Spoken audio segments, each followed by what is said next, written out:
बहुत साल पहले की बात है। किसी बस्ती में एक आदमी रहता था जिसका नाम रोहिल था। वो अपनी बीवी और बच्चों के साथ इंतहाई गुर्बत की जिंदगी बसर कर रहा था। वो पढ़ा लिखा नहीं था, इसलिए उसके हालात बहुत खराब थे। वो अपनी जिंदगी के दुखों से बहुत परेशान रहता था। वो जूते मुरम्मत करने का काम करता। जूतों की मुरम्मत करने के अलावा इसके पास कोई मुतबादल रोजगार नहीं था। इसकी सेहत अक्सर खराब रहती और कभी उसके खानदान में कोई नाखुशगवार वाकया पेश आ जाता। वो अपनी जिंदगी के दुखों से तंग आ चुका था। एक दिन वो अपने घर के दरवाजे पर बैठा कुछ सोच रहा था। उसी वक्त चिड़ियों का एक झुंड उसके दरवाजे पर आया। वो पहले ही परेशान था।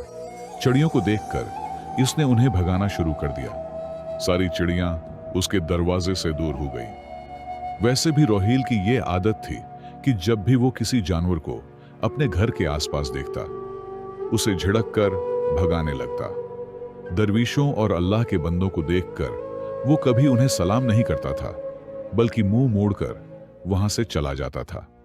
वक्त अपनी रफ्तार से गुजरता रहा। आखिरकार मुसलसल मुसीबतों का सामना करते हुए जब रोहिल का हौसला टूट गया, तो एक दिन उसने फैसला कर लिया कि वो अपनी जिंदगी को खत्म कर लेगा। अपना घर छोड़कर वो गांव से बाहर चला गया और नदी को देखते ही उसने उसमें छलांग लगा दी। लेकिन ये क्या? अचानक दो जवान आदमियों ने उसे नदी के पानी से बाहर निकाल लिया।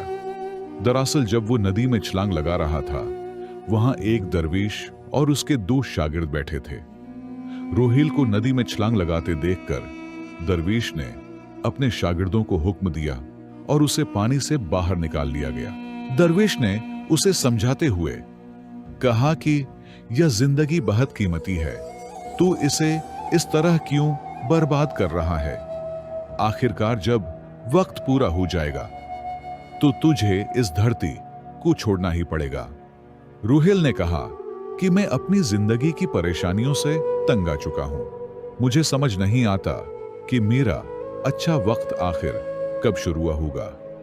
मेरी जिंदगी में सब कुछ बुरा ही होता है। मैं बहुत कोशिश करता हूं, फिर भी कामयाबी नहीं मिलती। दरवेश ने कहा कि मैं तेरी मदद करूंगा। सबसे पहले खुदकुशी करने का ख्याल अपने दिमाग से निकाल दे, क्योंकि यह सबसे बड़ा गुनाह है। खुदकुशी करने वाले लोग कभी भी छुटकारा हासिल नहीं कर सकते। तुझे क्या लगता है कि अगर तू खुदकुशी कर लेगा तो तेरी परेशानी खत्म हो जाएगी? कभी नहीं, बल्कि खुदकुशी करके तू अपनी कमजोरी का सबूत देता है। रोहिल ने कहा कि हाय दरवेश, आप बहुत दानिशमंद लगते हैं। बराह करम मुझे कोई रास्ता दिखाएं, मुझे बताएं कि मेरा अच्छा वक्त कब आएगा। दरवेश ने कहा कि मैं तेरी मदद जरूर करूंगा कि अच्छा वक्त आने के क्या क्या इशारे होते हैं, लेकिन इससे पहले तुझे मेरे कुछ काम करने होंगे। जैसे मैं तुझे कहूंगा, तुझे मेरी बात माननी होगी। रोहिल ने कहा कि आप जो भी कहेंगे मैं सब कुछ कबूल करूंगा। बस बराह करम मुझे बताएं कि मेरी जिंदगी में अच्छा वक्त कब आएगा और इसके क्या क्या इशारे हैं। दरवेश ने कहा कि पहले मेरी बात सुन। कहा अगर तू चाहता है कि तेरा अच्छा वक्त जल्दी आए तो हर रोज चिड़ियों को दाना डाल। रोहिल थोड़ा हैरान हुआ और मुन्ना बनाते हुए बोला कि यह कैसा काम है? मुझे तो चिड़ियां पसंद ही नहीं। अगर वो मेरे दरवाजे पर आती भी हैं तो मैं उन्हें भगा देता हूं। दरवेश ने कहा कि तू अच्छे वक्त के इशारों का खैर मकदम इस तरह करता है। रोहिल हैरान होकर बोला कि परिंदों का अच्छे वक्त से क्या लेना देना? दरवेश ने कहा कि जा पहले यह काम करके आ। जब भी चिड़ियां तेरे दरवाजे पर आएं, उन्हें दाना डाल और एक हफ्ते बाद मुझसे यहीं मिल। रोहिल के पास और कोई चारा भी नहीं था। वो दरवेश की सलाह मानकर घर वापस चला गया। अब जब भी चिड़ियां उसके दरवाजे पर आती, वो उन्हें दाना डाल देता। एक हफ्ते में ही उसे महसूस होने लगा कि उसे कोई अच्छी खबर मिल रही है। शायद अब उसकी जिंदगी बदलने वाली है। सोच में कुछ तब्दीली आने लगी।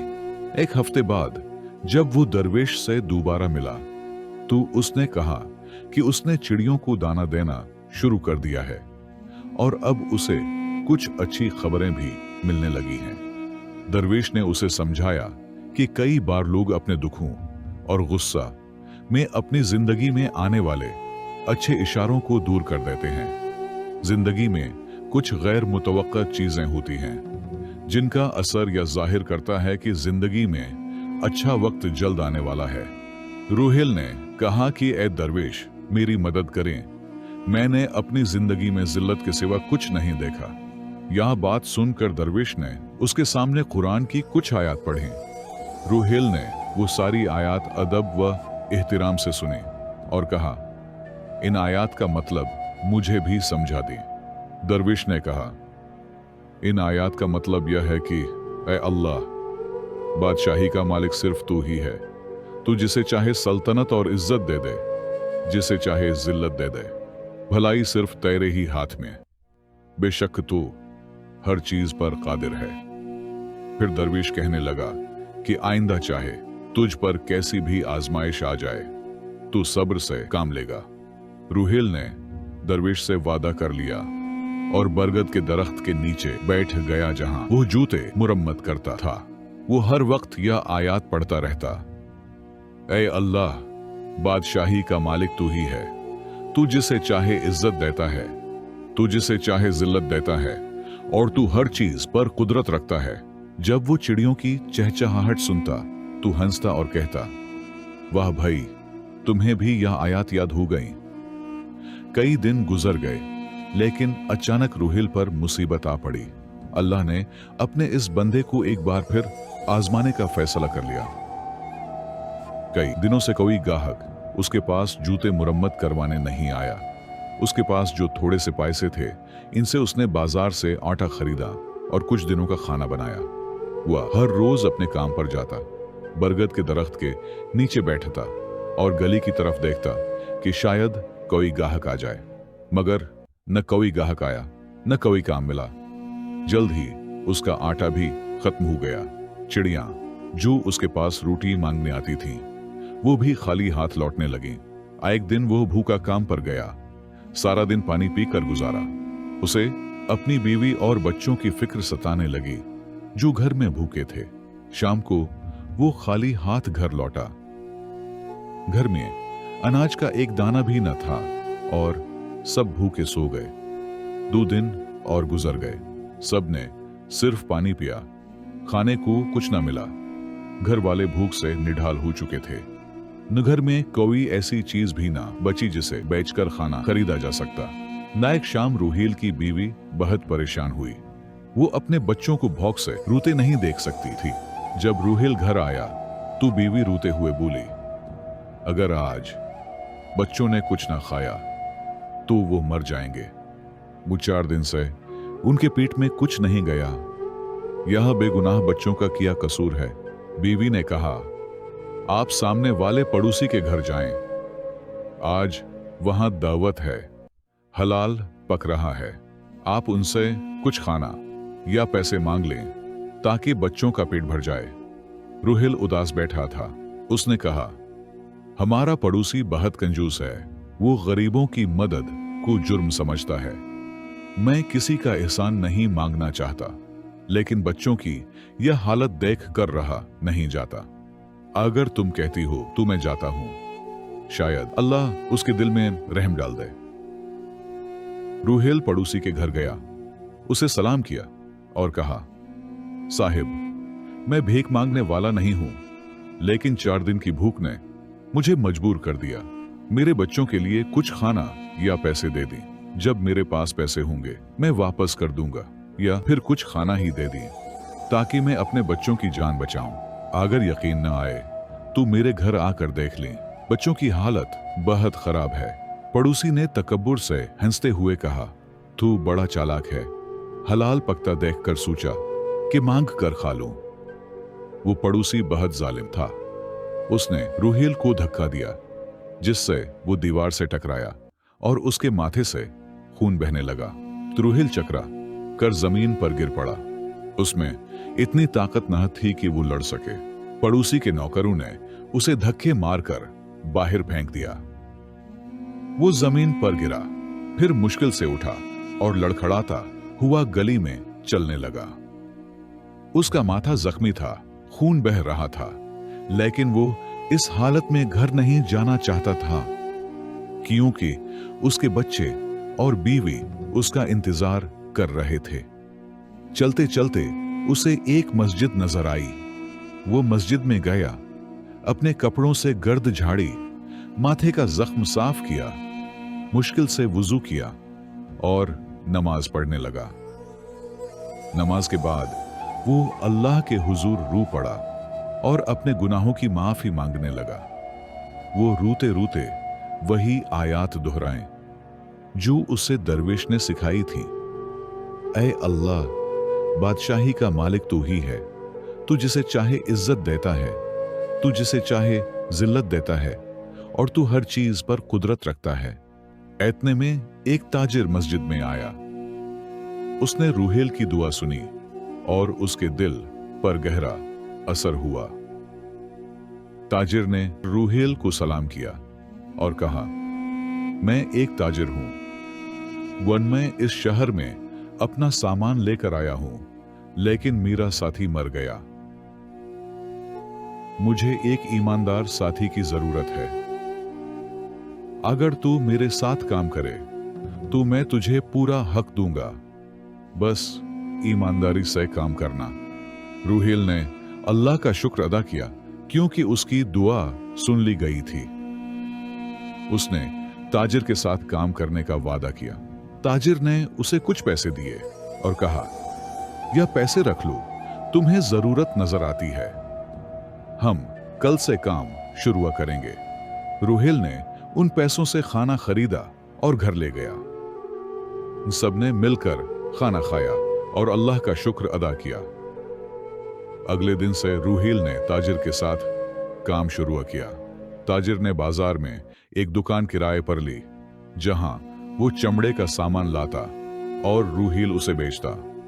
रूहेल ने ईमानदारी से काम किया और कई सालों तक यह कारोबार चला। इससे रूहेल के हालात बदल गए और उसके पास काफी पैसे जमा हो गए। एक दिन ताजिर ने कहा कि वो अपने शहर वापस जा रहा है। रूहेल को बुलाया और कहा, भाई, तुमसे ज्यादा ईमानदार और मेहनती इंसान मैंने नहीं देखा। तुम्हारे साथ की वजह से हमारे कारोबार में बहुत तरक्की हुई। अब मैं अपने शहर जा रहा हूं और यह दुकान तुम्हें तोहफा में देता हूं। यह अब तुम्हारी है।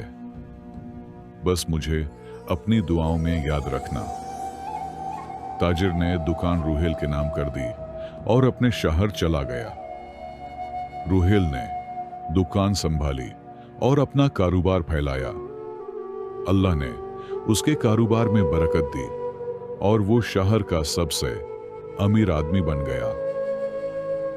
उसने एक खूबसूरत घर बनाया और इस आयत को पत्थर पर लिखवा कर घर के दरवाजे पर लगाया। अल्लाह, बादशाही का मालिक तू ही है। तू जिसे चाहे इज्जत देता है, तू जिसे चाहे जिल्लत देता है, और तू हर चीज पर कुदरत रखता है। इसके घर में कई नौकर काम करते और बावर्ची खाने में रोजाना बहुत सा खाना बनता। जो भी गरीब इसके घर आता, वो उसे इज्जत से बिठाता, खाना खिलाता और उसकी मदद करता। वो बरगद के दरख्त की चिड़ियों को भी नहीं भूला और उनके लिए रोजाना रोटी और दाने डालता। एक सर्दियों की शाम एक आदमी सर्दी से कांपता हुआ इसके दरवाजे पर आया। नौकर उसे अंदर ले गया, उसे नए कपड़े दिए और गर्म खाना खिलाया। नौकर उसकी हालत देखकर रो पड़ा। रूहेल ने नौकर से पूछा, तुम क्यों रो रहे हो? नौकरों ने कहा, हुजूर, जो आयत आपके दरवाजे पर लिखी है, आज उसका मतलब समझ आया। ये आदमी जो सर्दी से कांपता आया, कभी बहुत बड़ा अमीर था। उसके पास बहुत दौलत थी, लेकिन वो गरीबों को हकीर समझता था और कभी किसी की मदद न करता। आज अल्लाह ने उसे इस हाल में यहां भेजा। रूहेल ने उसे देखा तो पहचान लिया कि यह वही मगरूर पड़ोसी है जिसने उसे धक्के मारकर घर से निकाला था, ने उसे सलाम किया और कहा, मैं वही गरीब आदमी हूं जिसे तुमने कई साल पहले धक्कों से निकाला था। मैं भीख मांगने नहीं आया था, लेकिन भूख ने मुझे मजबूर किया था। तुमने मुझे धक्के दिए और मेरे माथे पर जख्म का निशान आज भी है। पड़ोसी ने उसे पहचान लिया और रोते हुए बोला, अल्लाह ने मुझे सजा दी। मेरा कारोबार तबाह हो गया, मेरी बीवी मर गई और बच्चों ने मुझे घर से निकाल दिया। अब मैं बीमार और कमजोर हूं। बन मेरे पास न घर है न सहारा। सच है कि दौलत पर गौर करने वालों का इनाम बड़ा होता है। रोहेल ने कहा, हर चीज अल्लाह के हाथ में है। दौलत पर गुरूर नहीं करना चाहिए। पैसा तो आता जाता रहता है, लेकिन अब तुझे तेरी सजा मिल चुकी। सच्चे दिल से अल्लाह से माफी मांग, वो बहुत रहम करने वाला है। या पैसे ले और अपना कारोबार दोबारा शुरू कर। अल्लाह तेरी मदद करेगा, क्योंकि वो हर चीज पर कादिर है। पड़ोसी दुआएं देता हुआ चला गया। उसका गुरूर खाक में मिल चुका था। यह कहानी हमें सिखाती है कि इंसान को हर हाल में अल्लाह का शुक्र अदा करना चाहिए। चाहे हालात जैसे भी हो जाएं, उस पर हमेशा भरोसा रखना चाहिए और किसी भी सूरत में अपनी जान लेने का नहीं सोचना चाहिए, बल्कि जिंदगी की मुश्किलात का डटकर मुकाबला करना चाहिए। अल्लाह जिसे चाहे इज्जत दे और जिसे चाहे जिल्लत। हमें गरीबों की मदद करनी चाहिए, सब्र रखना चाहिए और हर हाल में अल्लाह पर भरोसा करना चाहिए।